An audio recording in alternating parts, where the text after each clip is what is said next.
Hello viewers. Indra ఈ పేరు తెలియని తెలుగు టీవీ ప్రేక్షకుడు ఉండడు. చక్రవాకం మొగలి రేకుల సీరియల్స్తో తెలుగు సీరియల్ హీరోకి ఒక క్రేజ్ తెచ్చిన హీరో ఇంద్ర. ఇంద్ర అసలు పేరు రాజేష్ అయినప్పటికీ తనకి బాగా క్రేజ్ తెచ్చిన స్క్రీన్ నేమ్నే రియల్ నేమ్గా మార్చేసుకున్నాడు. చక్రవాకం సీరియల్లో ఇంద్రగా, మొగలి రేకుల సీరియల్లో ధర్మగా ఇంద్రకి చాలా అవార్డ్స్తో పాటు నటుడిగా మంచి పేరుని, అమ్మాయిల్లో లవర్ బాయ్గా ఉండే ఫ్యాన్ ఫాలోయింగ్ని తెచ్చిపెట్టింది. చక్రవాకం సీరియల్లో తన అత్తగారుగా నటించిన మేఘని ఇంద్ర ప్రేమించి పెళ్లి చేసుకున్నారు. వీరి పెళ్లి ఒకంత సంచలనమే అయింది. వీరు కలిసి ఉంటారా అన్న అభిప్రాయాలు వెలువడ్డాయి. కానీ వీరి ప్రేమ, అన్యోన్యమైన కాపురం అందరినీ ఊహాగానాలకి ఫుల్ స్టాప్ పెట్టేసింది. మనకు తెలిసినంత వరకు ఇంద్ర మాత్రమే ఆయన కుటుంబంలో హీరో అనుకుంటున్నాం. కానీ ఇంద్రకు ఓ తమ్ముడు ఉన్నాడు, పేరు అరవింద్.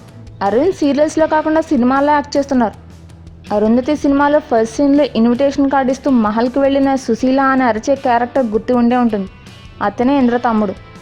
ఇప్పటికే విలన్గా సినిమాల్లో పైకి వస్తున్న అరవింద్ తాజాగా జనతా గ్యారేజ్లో కూడా నటించాడు. లేటెస్ట్ కాటమరాయుడులో పవన్తో ఓ సీన్లో నటించి గుర్తింపు తెచ్చుకుంటున్నాడు.